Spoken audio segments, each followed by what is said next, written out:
My Seven Chakras, episode 96. Be yourself, stand up for something, and remember why you do everything. The seven chakras, swirling vortices of energy, positioned throughout our body from the base of the spine to the crown of the head. For thousands of years, this ancient wisdom has been passed on from master to disciple. What are the functions of these energy centers? And could these chakras help you unlock your destiny and find your true purpose? Welcome to My Seven Chakras. And now, your host, Aditya Jai Kumar.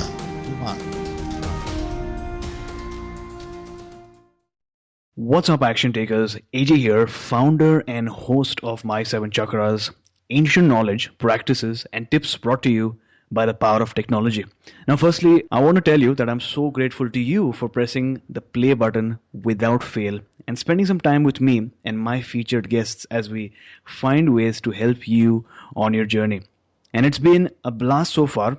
We are just 4 episodes away from the Golden 100. We launched this show in October 2015, and what I've loved the most so far is reading the emails that I get from you guys. It's incredible to note how the information shared on this show is helping you get exposed to new topics and helping you transform yourself. My main focus is to find more and more ways to enable you to begin your human revolution. But in the meantime, just to recap what we've learned so far, I have a special gift for you. What I did was, from the 95 inspirational quotes shared so far on the show, I've handpicked 27 of the most inspiring quotes and put them in a beautifully designed PDF that I'm sure you're going to love. You could print this PDF out, have it on your phone or on your desktop, and make sure you read them out every single day. In order to download this gift, visit our website. That's my7chakras.com/27 download. That's mysevenchakras.com/27 download. And then you can download that and get inspired. An Action Tribe, on this brand new day, I am proud to bring you our featured guest, Dr. Joanny Liu. So, Dr. Joanny, are you ready to inspire? Yes, I am, AJ, and I'm really happy to help you to help your audience enhance the quality of their life. Wonderful. A physician, author, speaker, and brain expert, Dr. Joanny Liu is an international leader in Chinese sports medicine and Chinese sports psychology. She's appeared in the USA and Canada on Fox, NBC, CTV, and Global TV, and at venues including Brain Injury Canada. So, Joanny, I've given our Action Tribe a short intro, but take about a minute and fill in any gaps that I might have missed. Well, I'm the founder of Extraordinary Sports Medicine, where we help top athletes keep healthy, happy, and productive in their sport and in their lives, because whatever you're doing, you can't separate who you are. So I'd like to say that what I do is help people with their psychology, with their psychological and mental well-being, because that's where it counts. Wonderful. So thanks a lot for that intro. And we're going to talk about some really incredible topics today. But before that, we need to get into a mindful space so that we're able to absorb your knowledge in the best way possible. And we're going to do that with the help of an inspirational quote. So, Joanny, what is your favorite inspirational quote? And give us an example of how you apply this quote in your life. Well, my inspirational quote is really about be yourself, stand up for something, and remember why you do everything. And this is a reminder for me every single day, because it helps me to become a strong person. Because the reason is that we have to keep reminding who we are and why we are, because we're going to have challenges every single day. Or people are going to tell you, you're crazy or you're nuts, you can't do that. I mean, why do you think you can do that? So you have to ignore people like that, and you have to remain true and strong to yourself. Wonderful. So be yourself, stand up for something, and remember your why. And I think that's really profound. Once is not enough. Mm-hmm. Once you know your why, you need to keep reminding yourself on a consistent basis, preferably every single day, so that it's registered in your subconscious and you know without a doubt who you are and why you're doing what you're doing. And we're going to get to know more about your why, or in other words, your purpose as well. But before that, let's dive into the main portion of today's show. So, what inspired you to write your book, Heal Your Concussion: How to Quickly and Effectively Get Back in the Game? Gosh, this particular episode in my life was came down to what happened to my son. He had a very severe concussion that temporarily blinded him. And for more than 2 weeks, I didn't know that this was happening because he's a grown young man. He has his own place, so we don't see each other very often. So the night that he finally called me for help, it was a complete surprise to me. And I already had this healing process that I've been using consistently with my clients for the last several years. And I just knew that something could be done with a concussion, because right now the usual protocol, unfortunately, is to do nothing, to rest in a dark room, have no stimulation at all for 3 to 5 days. And then you're kind of hoping and praying that you're going to be better. But for a lot of people, that's not what happens. So it's much better to take action. And so that's what this book is all about. It's a stepwise process in order to overcome the symptoms of the concussion and to start living your life in a normal way again. You mentioned that your son had a very severe concussion that temporarily blinded him, and you didn't know that for 2 weeks because he lived separately. But when he told you about the challenge, you had a sort of an intuition that you could solve it, right? Oh, yeah. Mm-hmm. Now, before moving on, for someone new to this topic, what exactly is a concussion and what is PCS? Okay, so a concussion is an injury to the brain. Okay, but it's something that you cannot see. So it's not like being in a motor vehicle accident where something goes through your skull. No, it's nothing like that. So it's usually not a structural problem. It's usually a functional problem. So you get headaches, you might experience nausea. It affects other parts of the body. And PCS is post-concussion syndrome. So if the symptoms of a concussion last for more than a few days or a few weeks, then you got a chronic problem. So then they diagnose it as being post-concussion syndrome. Got it. So you mentioned that it's not like a physical injury. It's more of an internal injury. So the challenge is a person might have this concussion and the other people might not even know about it, right? You mean people outside of them? Yeah. Yeah, because you can't really notice the bleeding or whatnot. So unless the person speaks out or shares his or her challenge, the rest of the people around him or her might not know. That's kind of interesting because my son actually did tell me that because he continued to go to work, that he asked his friends, at work, do you notice a difference in me? Do you notice anything that's different? And they all said no. They couldn't see it, but he was certainly feeling it. Right. I completely get it, because sometimes you have these feelings, this deep intuition that something's wrong, something is not right. And at that point, you depend on your support system, your friends and family, to really judge from outside whether you've changed. Right? Yeah. Now, in his particular case, though, what he had was, he didn't get his headaches right away. They took him off the field, They put him on the side, off to the side there, so that he would recover because he was hit by a soccer ball. He was playing soccer at the time. And so while he was on the side recovering, that's when he realized he couldn't see. And so imagine the terror that he must have felt, because all of a sudden you can't see. Your life has changed right then and there. And so he waited. So he doesn't know how long it was. Maybe it was 10 minutes, 20 minutes. And then gradually his eyesight came back. And then he decided to go back on the field. Which was a big no-no, I guess. But so he continued to do this until the end of the game, and then he drove himself home. And when he got home, that's when the headache started. And so he decided right away that he had a concussion. He knew he had a concussion. So he decided that he would just simply stop doing all his extracurricular activities, and the only thing he couldn't stop doing was going into his full-time job. So as you can see, he's breaking all the rules already, right?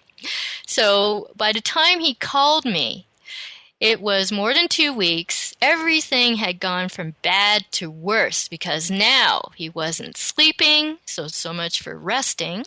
He wasn't eating, he had no appetite, he had headaches almost all the time. So he knew he was burning a candle at both ends. And so he knew that even though it wasn't affecting him at work yet, when you can't sleep, what's going to happen over the long run, right? Or even a short run. In a few weeks, he was going to be a basket case, and then everybody would really start noticing because his performance wouldn't be very good. You see, he's an chemical engineer, so he has a very intellectually heavy job, and he was doing it throughout his concussion. So, what is the challenge with the current or modern approach to treating concussions? Yeah, the problem is doing nothing. Because their own research is showing that when you leave a person hanging like that, okay, to themselves, that it actually creates more susceptibility to depression. And you see that a lot in post-concussion syndrome. You see a lot of depression, okay? And also, doing nothing also means that it could actually make the symptoms worse or make them last longer. So their own research is telling them that. So 90% of neurologists agreed last summer in 2015 that we need to have a treatment for these people. However, they don't have a protocol. So it's great that they all agree that we need to do something, but they don't know what to do. Now, getting into the solution, you have a background in Chinese medicine and psychology. How is your approach different from the current standard? Firstly, you mentioned the current standard is doing nothing. So, building on that, how is Chinese medicine or psychology, how does that really solve the challenge? Okay, so one of the fundamental things about Chinese medicine is that it makes you stronger. Because where you were when you began to have your disease state, when you started to get sick, was when you were weak. So you have to become stronger in order to overcome whatever it was that you had that made you sick, okay? So in this particular case, we're talking about the brain. So it's kind of funny because the NFL paid a bunch of neurologists and neuroscientists $100 million to do research on coming up with a treatment, okay? And so last spring, I think it was 40 of these people, they had a big conference and they announced the big answer. The answer was exercise. Well, the thing is that these athletes exercise for a living already. Exercise is not going to do it. I mean, they look at it in terms of blood flow to the brain.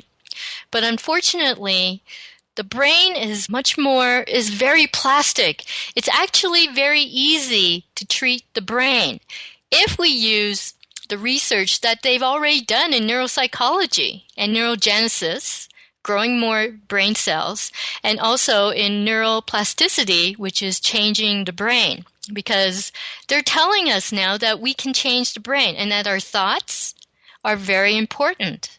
We have the scientific evidence. So instead of looking at only the physical, we should be looking at what you are thinking and what you are feeling, because really the brain is a very emotional organ. There's no two ways around it. So we got to use that modern research in Chinese medicine, in combination with Chinese medicine, in order to change the thoughts that a person is thinking when they first got into trouble. Because my son was definitely having a hard time somewhere in his life before that ball hit his head, okay? And we knew that there were some issues that he was having, but we didn't know how bad it was until he got hit that day. So that's why we have to use the psychological part, because the mind truly is everything. What we're thinking creates our world. what we are thinking has control over our brain and our bodies. The mind is the most important thing that we have that sets us apart from every other living creature. I think it was Bob Proctor who said something like, mankind has a mind. Everything else you can find in a pig or a horse. And that's true. The mind is what sets us apart from every other creature on earth. Hmm.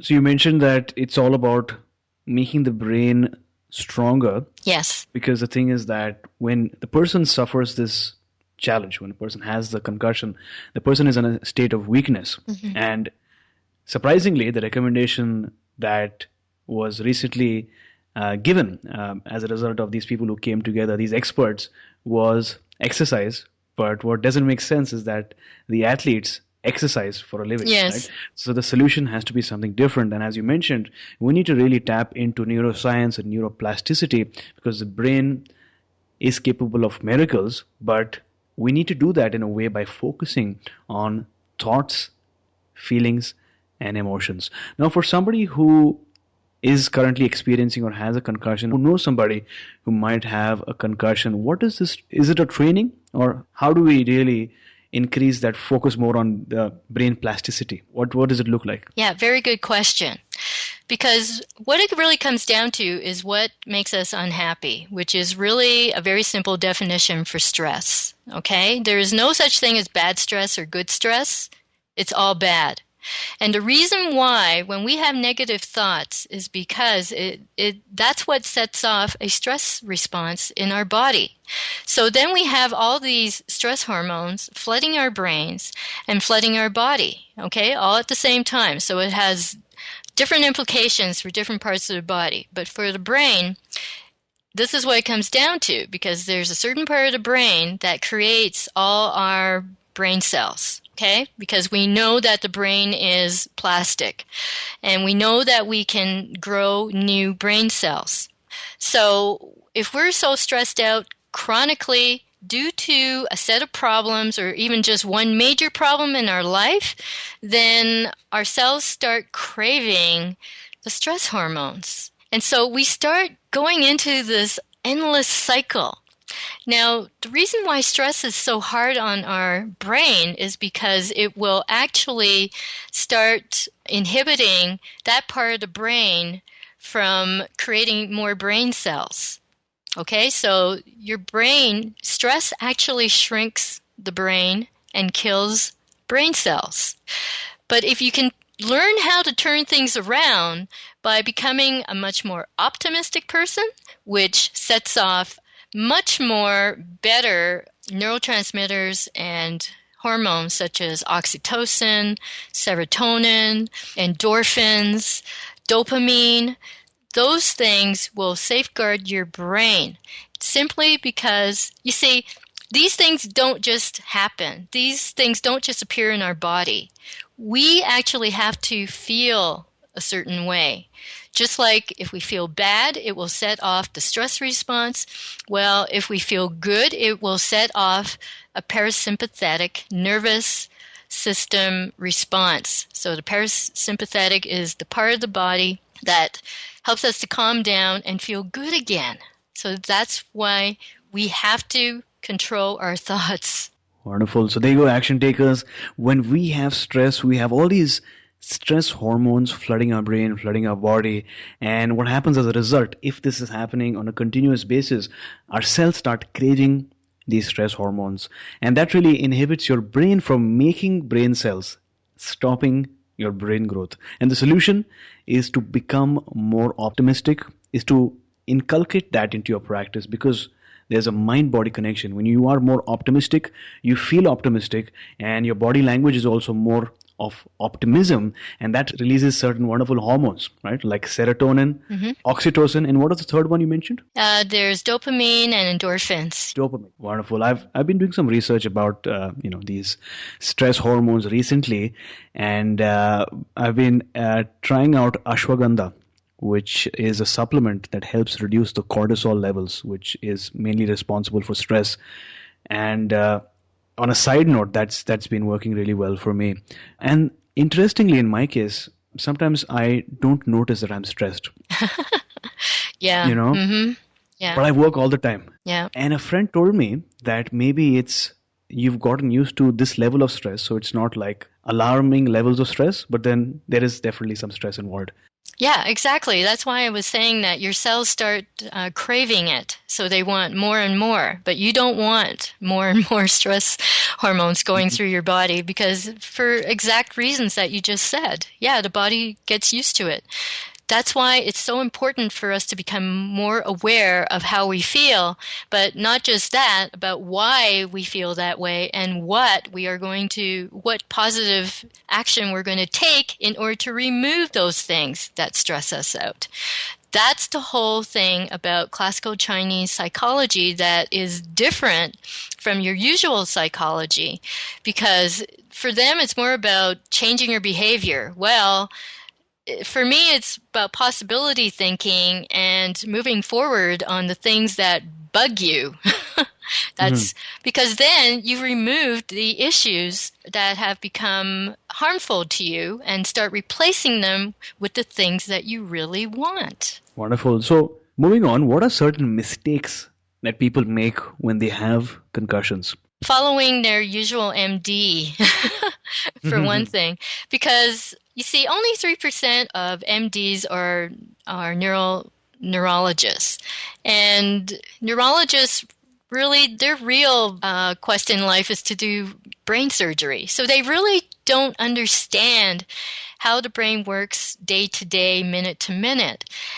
So following your MD is the biggest mistake that you can make. But instead, what you could be doing is don't stop everything all at once. Okay?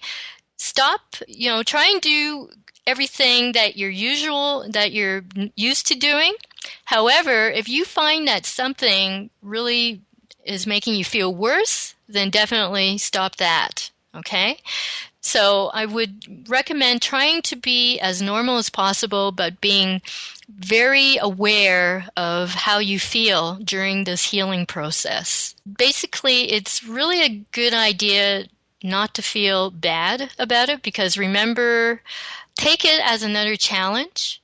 It's really important for you not to think that you are in trouble. Mhm. It's really important because this is about the optimistic way of thinking, okay? Instead of, because the worse that you feel about a situation, the worse it is going to get. I can guarantee that. But if you can strengthen your mind and say, okay, this is a temporary situation. I'm going to get through this. So it's very important for a person to get into the right mindset right away and not focus on all the bad things that are happening or that could happen. Mhm. The things that could happen is imaginary anyways. And that's the thing because the brain doesn't know the difference between something that is real and something that is imagined. So something that is imagined that you feel bad about, it's called worry. Okay? So the more you are worried about something that might happen, the more likely you're going to make it happen because thoughts turn your life into what it is. Okay? We cannot, that's inescapable. That's inescapable. Right, right, right. That's so true. The brain does not know the difference between what is real and what is imagined.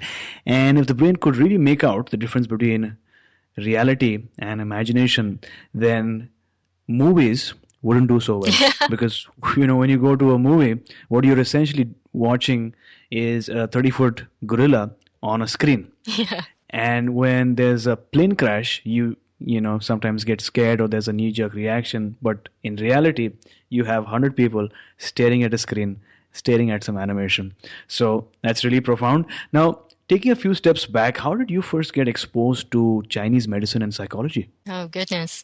I guess I was a professional engineer for 24 years.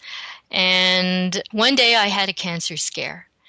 And my reaction was not fear, it was anger. Because I thought that I had done everything that I possibly could in order to keep myself healthy. And as it was back then in the 1990s, as it is today, your MD will still tell you that a good diet and exercise is going to keep you healthy. Well, that's not the case. I knew that there was something missing, okay? And so I was angry because I thought my body had betrayed me. Mm-hmm. And as I was researching cervical cancer, I was talking to a nurse, and she told me that at the time in the 1990s, she said that the group of people who got it were those people who had multiple sexual partners who also had multiple sexual partners. In other words, they were prostitutes. Mm-hmm. And I thought, no way. I'm a professional engineer. I'm a leader in my community. I'm a wife. I'm a mother of 2 young boys. That's not me. And I didn't realize until many years later when I was studying Chinese medicine that it was my mindset that had changed everything. Because within weeks, I was told that I was okay. Everything was fine. If I hadn't heard what I heard that day, I don't think I'd be alive today, honestly. I don't think I'd be alive today. Mm-hmm. Now, based on your research and testimonials on your website, I know that you've helped numerous people around the world. What has been your most inspiring client success story so far? I really have to say it was my adult son because of the difficulties when it's actually someone that you love and are very close to, because oftentimes members of your family aren't going to listen to you because they know you as a different role, okay? And so my son listened to me. He did everything that I asked him to do, even when it absolutely challenged his comfort zone. And what challenged his comfort zone was the fact that he was having a problem at work with a new supervisor. It wasn't working out. He had friends who were quitting and they were moving on to new jobs, but he didn't want to do that. He loved doing the work that he did. He loved the company on the whole. He just didn't want to work for this guy. And so he was very confused and he was very stressed out because he could not make a decision. Mm-hmm. Okay? So it takes courage to make a decision. But in his case, he just didn't know what to do. You know, should I stay? Should I go? But he didn't want to leave. But I didn't want to work for this guy either. So this went on for months, until he got that blow to the head.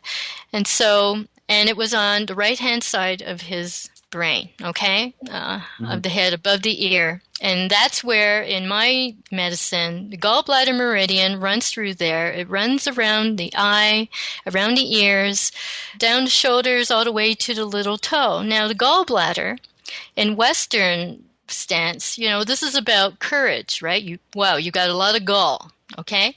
And so the gallbladder in Chinese medicine governs decision-making.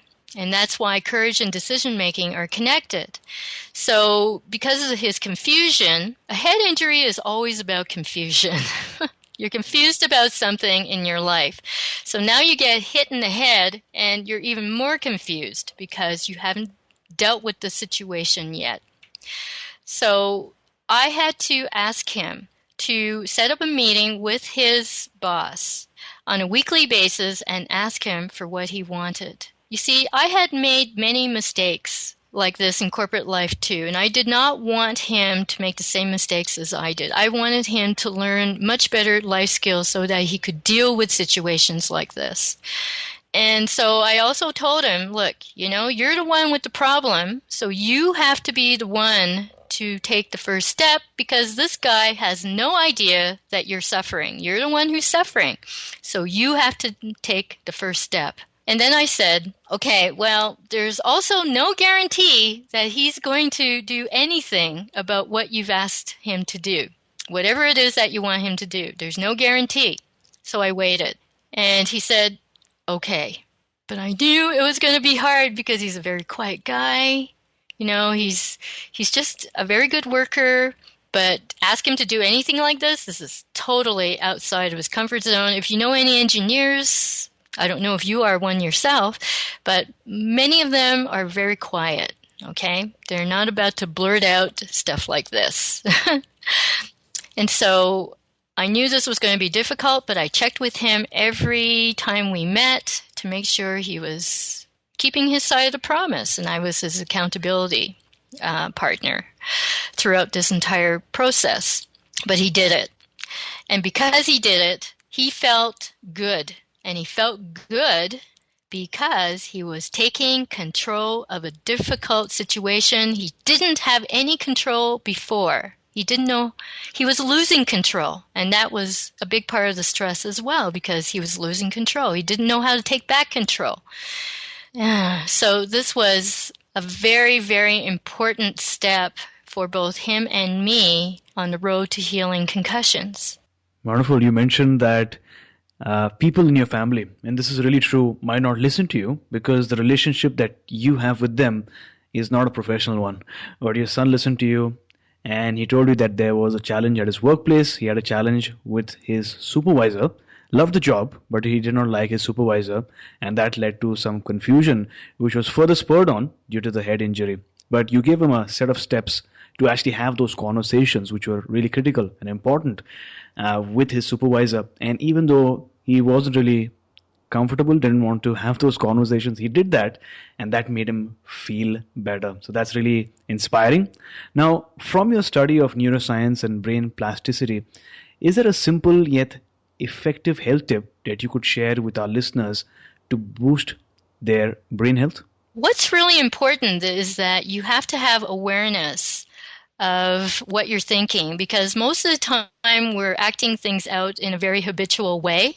I mean, the brain is set up like that too, okay? That's why we have habits, in order to have shortcuts. We don't need to think about brushing our teeth. We don't need to think about the way we get up in the morning, prepare ourselves for the day. Mm-hmm. All of that is good because it saves us time. But we also have gut reactions to certain things which are not very healthy. And believe me, I'm still working on them myself too. But the thing is that it's really important to become aware of a feeling, of an emotion, of a negative thought as soon as possible, and then you nip it in the bud. Or if it has gone to a certain extent where you are upset, to just stay put, allow that emotion to just run its course until it dissipates. And then you are going to be calm enough, because now the parasympathetic system has kicked in. The oxytocin comes in and all that good stuff. So now you're calmed down. Now you can think clearly, because one thing about not feeling good, not being negative and stressed out, is that we tend to get more stupid, okay? Mm-hmm. So when you can think clearly again, then you can think through a situation and decide, is this really that important? So that's a very simple tip, because I have to go through this myself still sometimes. But and it does require practice, but the more you practice, the shorter time it's going to take for you to calm down and come back to your normal, usual, good self. Wonderful. Thanks a lot for that tip. I'll have that in the show notes. Now, if you feel lost, disappointed, hesitant, or weak, return to yourself, to who you are, here and now. And when you get there, you will discover yourself like a lotus flower in full bloom, even in a muddy pond, beautiful and strong. Now, this is a powerful quote by Masaru Emoto. It's so true, Action Tribe. The reason you might feel disappointed is because you are thinking about the past, something you can't control. You might feel hesitant because the pressure of the past is holding on to you. And all of this thinking makes you weak. And whenever this happens, remember to come back to the here and now, because that is all we have. We can't change the past. We can't predict what will happen tomorrow. So when you remember the power of now, you will discover yourself and bloom like a lotus flower, even in the muddiest and marshiest of ponds. So Joanny, take us back to a time when you faced a major challenge. So firstly, what was your approach? And then how did you overcome it? Okay, I have it. It just actually happened this past week. AJ, this is a bit of a story. So I am trying to find somebody to write a foreword for my new book, Heal Your Concussion, How to Quickly and Effectively Get Back into the Game. And so I just happened to find out about this retired CFL player and found out that he was working downtown. Now, I already knew that he was working for a certain bank, and I knew he was working at a certain branch in the suburbs, but now he had apparently moved downtown, and my husband actually saw him running up the street while he was going down the street. And so I checked out the map, found out where he was, and put together a package with my book and put it together in a really nice way and decided that I was going to deliver it to him on Wednesday, so that Wednesday. And I got there and I thought it was the branch that he worked at, but there was no 31st floor in that building. So I went back to the corner, to the opposite corner, where there was a taller building and inquired in there. And lo and behold, yes, there is a 31st floor there. And in fact, it's the top floor. So I got into the elevator with my package and tried pushing the button on the 31st floor, but it wouldn't stay lit up. And so the other ladies in there told me, oh yeah, just last week they closed off that floor and you have to get escorted up there. So I had to go all the way back down and talk to a receptionist of the building, and she sent me to security. So security sent me back to reception. Reception sent me back to security.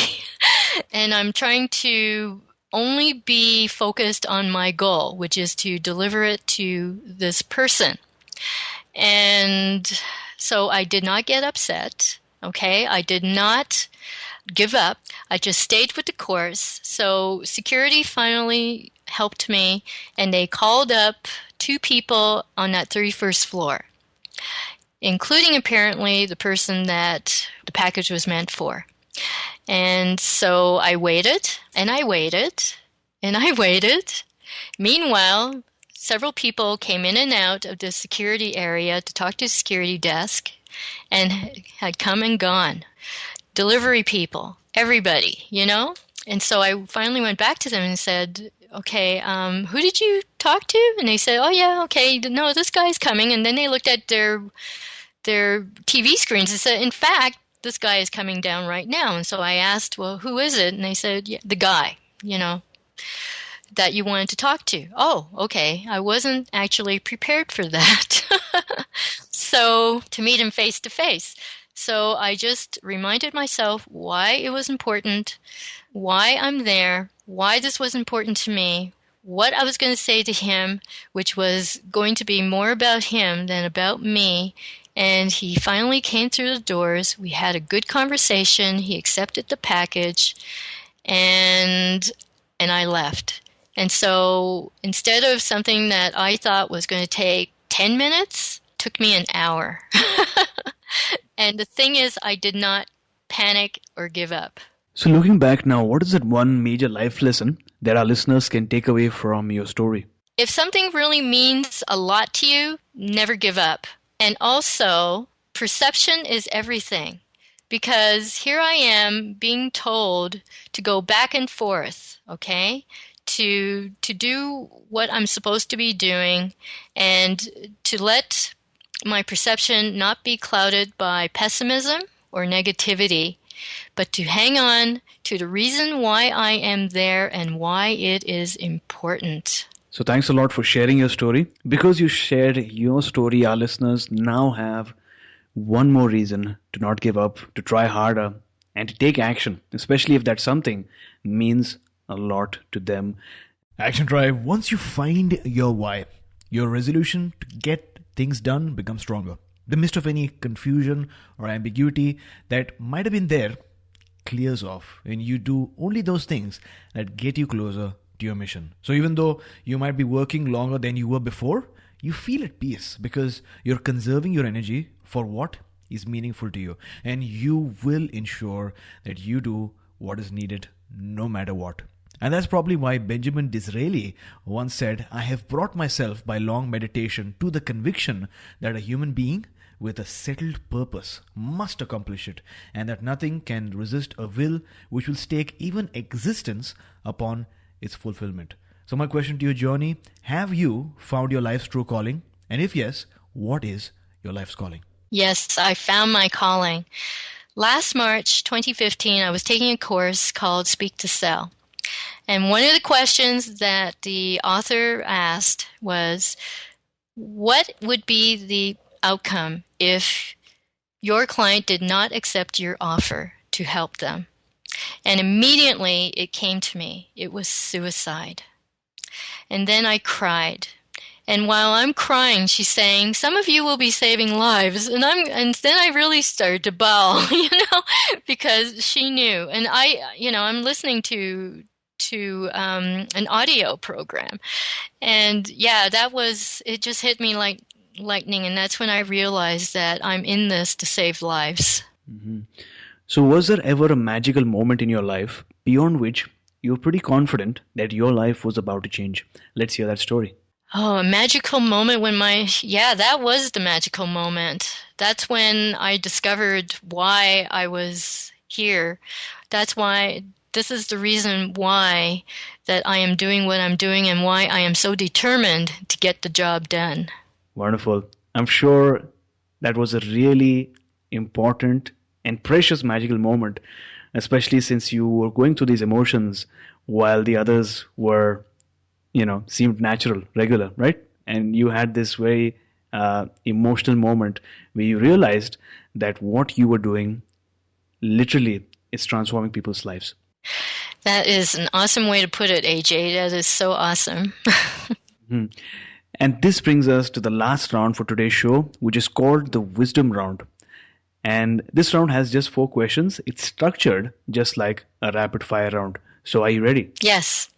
Looking back at your life, what is the best advice that you've ever received? Relationships are the foundation of everything that you do. Name a personal habit that contributes to your well-being. Being very aware of what I'm thinking and feeling, especially when I start feeling negative. Mm-hmm. So, Johnny, what is your morning ritual like? What do you do during the first 2 hours of your day? Okay, so as soon as I get up, I am writing down a number of things that I'm very grateful for, because gratitude definitely sets off the energy of the day. And then I start reading, or because I'm studying a number of books, I do quite a bit of reading of Course in Miracles, or Hunyuan Shinfa, which is the lost art of medicine. So I spend my time recalibrating my brain and my thoughts for the day. Name one book that you'd like to recommend for our listeners. Well, I just mentioned it. Definitely A Course in Miracles, which is very important to take as it is. It does not need to be interpreted in any way. You take it at face value, the advice that is given to you in that book. Don't overthink it. The Action Tribe, you can access the show notes by visiting mysevenchakras.com/96. That's my7chakras.com/96. All right, Johnny, before we say goodbye, what is that one thing that you're really grateful for today? And tell us the best way we can find you. I am really grateful for the loving, supporting husband that I have. And you can find me in LinkedIn, Twitter, Facebook. In fact, I started doing Facebook Live on my personal profile recently. Mm-hmm. And you can find me at my website, www.drjoanny.com, drjoanny.com. And I have a special little gift at drjoanny.com /chakras. So thanks a lot for that wonderful gift. There you go, action takers. What we've spoken about today is just a tip of the iceberg. There's so many more things that you could learn about, especially if you or somebody in your family, somebody who you know, has had a concussion. And that knowledge will be critical, especially if you recommend this person to go check out Dr. Joanny's work. So to claim your free gift, go to drjoanny.com/chakras, that's drjoanny.com/chakras, and we'll have this link in the show notes as well. So Joanny, thank you so much for coming on our show, talking to us about the power of ancient Chinese medicine and taking us one step closer to a human revolution. Oh, Phil, that's awesome. Yeah. You were listening to My Seven Chakras. Go to mysevenchakras.com. Download your free gift, get inspired, and take action. Transform your life today.